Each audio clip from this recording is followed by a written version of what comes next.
Buenas noches con todos. Este video tiene la finalidad de poder desarrollar todas las preguntas que fueron tomadas en su momento en los diferentes exámenes por módulo para obtener la certificación del módulo Logistic.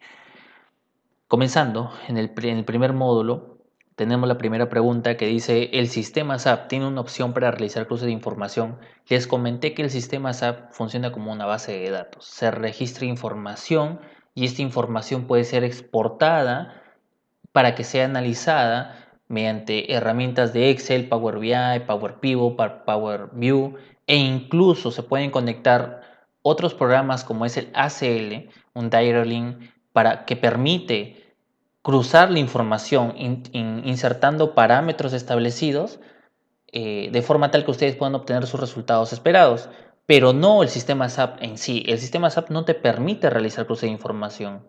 No hay una opción específica dentro del sistema SAP que te permita realizar el cruce de información insertando parámetros.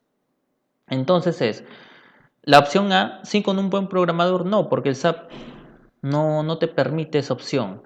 No, excepto si enlazamos varias transacciones a la vez, tampoco. Es ninguna de las anteriores, porque no hay excepciones. Se hace con un programa alterno o se trabaja externamente con el Excel. Segunda pregunta. ¿El ciclo de aprovisionamiento inicia con la aprobación del requerimiento del usuario por su jefe inmediato superior? Nunca. El ciclo de aprovisionamiento inicia con la aprobación del requerimiento del usuario por su jefe inmediato superior. No, porque al determinar sus responsabilidades como usuario, él ya tiene la obligación de poder analizar los requerimientos. No tiene que pedir o tener el permiso de su jefe inmediato cada vez que se realice un aprovisionamiento. Por ejemplo, a ustedes les designan como usuario responsable de logística. No van a estar llamando a su jefe para pedirle la autorización siempre de poder realizar un aprovisionamiento, porque ya forma parte de sus funciones. ¿En qué contexto se podría requerir un traslado interno? Son falsas. Recuerden, son falsas. El jefe de almacén realiza un cálculo de requerimiento y desea obtener un stock de seguridad en almacén, por lo cual comunica la necesidad al usuario responsable. ¿Sí? Probablemente un jefe de almacén realiza un cálculo de requerimiento y él desea obtener un stock de seguridad, por lo cual se ve tal vez en su almacén puede evaluar que tiene una cantidad limitada y no le permite tal vez cumplir con las expectativas del cliente, por lo cual necesita comunicarse con el usuario responsable de otra entidad para poder reservar la cantidad necesaria, ¿no? El segundo, el auxiliar de almacén reporta pérdidas de material.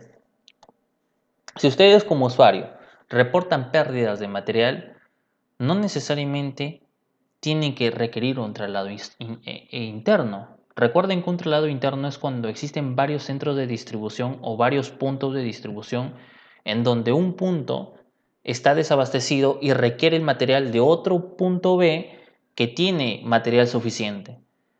En la alternativa C, ¿el usuario requiere atender un pedido fuera del alcance de existencia de su almacén? Sí, porque puede ser que el usuario requiera del producto A, sin embargo, le faltan 20 unidades y esas 20 unidades se encuentran en otro almacén y puede ser un traslado interno.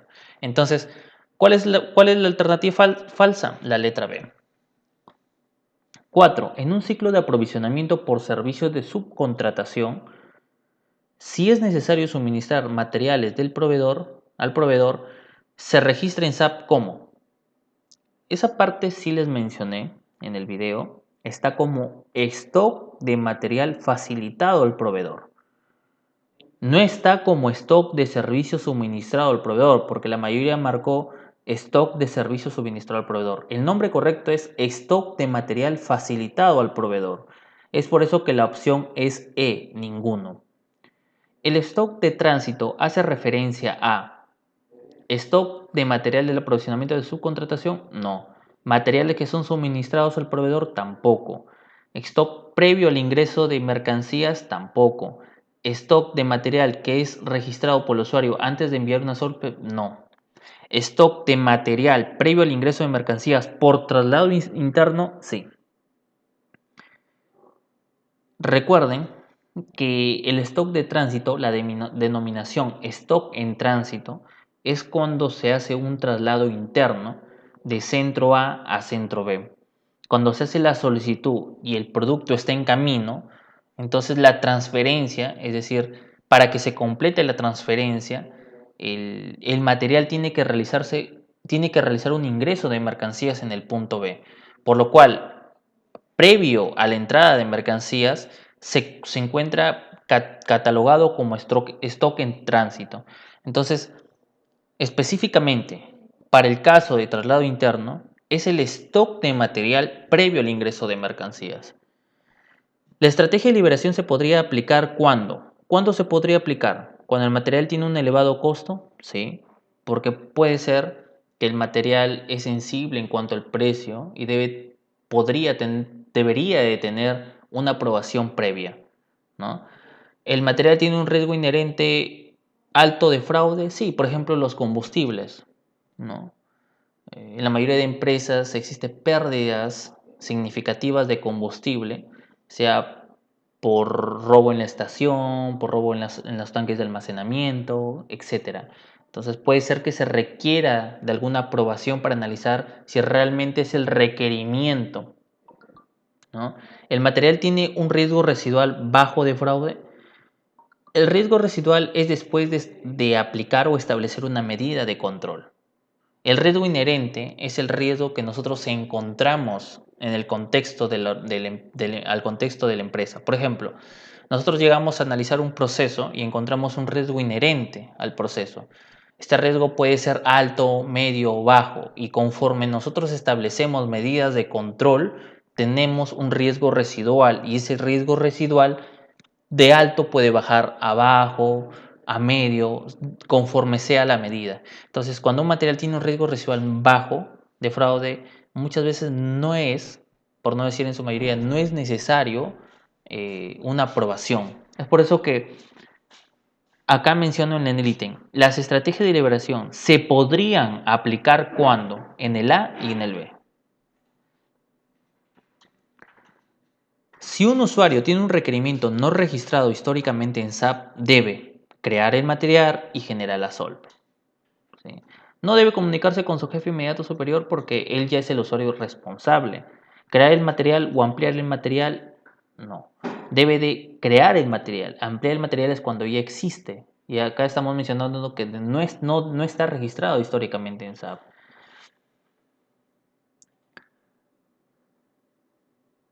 Todo proceso de aprovisionamiento en SAP comienza con.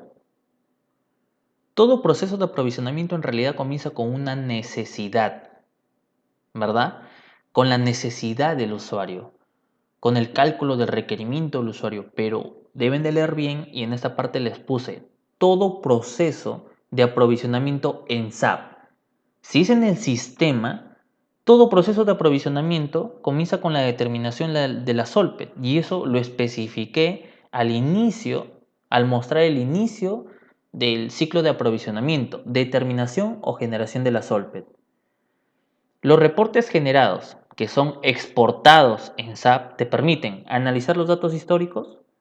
Sí, te permiten analizar los datos históricos, porque es una base de datos que tú descargas y tú vas visualizando los patrones de cambio durante un periodo de tiempo. ¿Te permiten diseñar indicadores de gestión para el área? Sí, porque tú al exportarlo, sin modificarlo, sin manipularlo, te permiten ir construyendo, diseñando bosquejos, ¿no? Para poder medir tus indicadores esperados por tu área. Identificar de forma automática las posibles desviaciones. Sí puedes detectar las desviaciones, pero no de forma automática. Tienes que realizar un tratamiento de la información. Es por eso que yo les digo, los reportes generados, exportados, que recién se descargan del SAP, te permiten identificar de forma automática, o sea, de frente te muestras las desviaciones, no te muestras las desviaciones. Primero tienes que realizar un tratamiento de la información y recién vas a poder detectar las desviaciones. Es por eso que es la opción A y B. Un centro de costes funciona como una bolsa acumuladora de gastos para toda la organización. No, para toda la organización no es. Es para solamente un área en específico. ¿Están relacionados con los costos indirectos de fabricación consumidos por cada área? No, está relacionado con los gastos. Costos indirectos de fabricación podrían ser, por ejemplo, este, algunos insumos o detalles que va a llevar el producto, ¿no? O podría ser, no sé, por costos de no calidad, que son costos asociados a los costos indirectos de fabricación, necesitan, no sé, colocar parches al producto cada vez que se va a reprocesar. Entonces se tiene que contabilizar esos materiales o parches, por lo cual no vendría a formar parte de un centro de costo. El centro de costo es una bolsa acumuladora de gastos, pero por área. La responsabilidad del departamento de compras comienza a partir de la creación de la orden de compra. La responsabilidad del departamento de compras comienza a partir de la creación de la... No, porque la responsabilidad comienza cuando ellos realizan la cotización con los proveedores. Ellos evalúan qué proveedor, antes de emitir la orden formal de compra, antes de emitir la orden de compra, donde ya se aprovisiona directamente con el proveedor, ellos tienen que evaluar qué proveedor es el indicado para el aprovisionamiento de ese producto o servicio que requirió el usuario. Por eso que es falso. La petición de oferta es un documento del área de contabilidad donde se registra una propuesta de cotización. Si es un documento, sí se registra una propuesta de cotización, pero no del área de contabilidad. Es por eso que es falso. El área que normalmente se encarga del control de calidad de los servicios es, y yo les mencioné en el video que el área que normalmente se encarga del control de calidad de los materiales es SIG Materiales. Pero no les mencioné de los servicios, por lo cual ninguna de estas opciones son. Existe la posibilidad que tanto la Solpet y la orden de compra requieran una aprobación previa, sí. El proceso de aprovisionamiento por consignación termina en la entrada de mercancías en sistema, no en el registro de facturas, no en la recepción de pedido en almacén, no en el registro de stock por el área de contabilidad, termina en la entrada de mercancías en sistema. La diferencia entre la organización y grupo de compras es: ¿la organización de compras pertenece exclusivamente al departamento de compras? No, esa no es la diferencia. ¿El grupo de compras son los proveedores asociados a la organización? No, no son los proveedores. ¿El grupo de compras referencia una clave solo a un encargado de compras?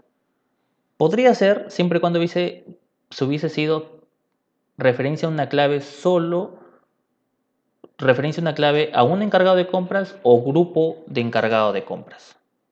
Es por eso que es ninguna. En un contrato marco se especifica todas las condiciones expuestas en los lineamientos del contrato firmado por los proveedores.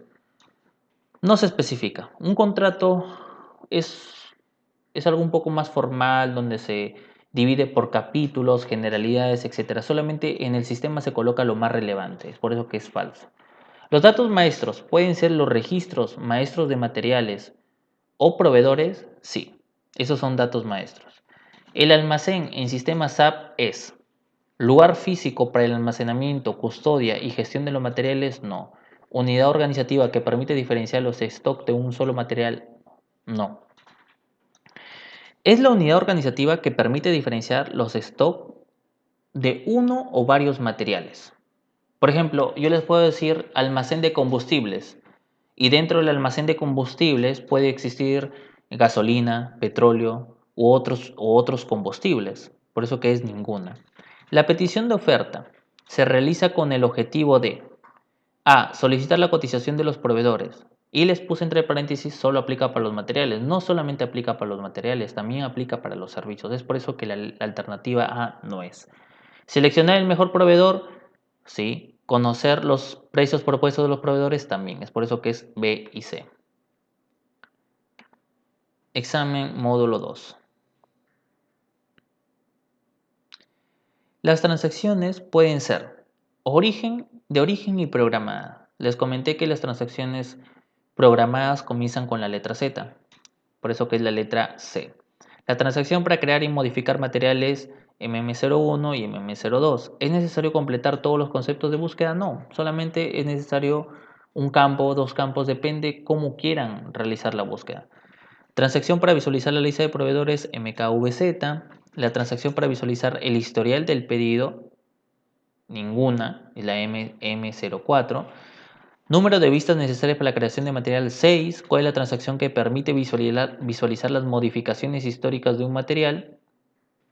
MM04. Secuencia para crear un aprovisionamiento de material con liberación de Solpet. Primero, crea el material, crea el proveedor. ¿Sí? Porque acá les pongo entre paréntesis, no existe material ni proveedor, pero sí se conoce con qué proveedor trabajar. ¿Sí? Secuencia para crear un aprovisionamiento de material con liberación de Solpet. Crea el proveedor, pero ampliando la información del producto que ofrece. ¿Sí? Crea material, crea proveedor, crea orden de compra, libera la orden de compra, crea material, crea proveedor, crea solicitud de pedido, libera la solicitud de pedido, crea la orden de compra, entrada de mercancías y factura. Proceso para evaluar los proveedores en función del precio. Comienza con la petición de oferta, ¿sí? Ingreso de la oferta y comparación de proveedores. La transacción AC01, AC02 y AC03 cumplen la misma función, verdadero. Transacción para revisar la lista maestra de servicios, AC05. Para la creación de una Solpet de servicios se debe activar en los campos I y P con la letra K y F, y eso se muestra en los videos. En la transacción de creación de pedido ME21N, ¿se puede verificar si los datos son conformes? Sí, no solamente en la transacción ME21N, sino en la transacción de la solicitud de pedido, en la transacción MIGO. Hay un icono de una balanza que siempre te permite verificar si todos los datos son correctos. El servicio, ¿se ingresa en la transacción MIGO? No. ¿Para qué sirve la transacción ML81N? Es para realizar la entrada de servicios. Transacción para modificar el servicio. Puede ser el A o el B, porque recuerden que tanto el AC01, AC02 y AC03 cumplen la misma función. Para aceptar el servicio, se hace clic en el icono en forma de una bandera. Un saldo de balance de cuentas final que se muestra en una factura debe ser 0 para que pueda ser ingresada. ¿Cuál es la transacción para aprobar las Solpets? M54N. También existe la ME55. Recuerden que la ME54N es una aprobación individual y la ME55 una aprobación colectiva. Es decir, cuando se aprueba varias Solpets a la vez. Transacción para revisar el stock de un material, la MMBE.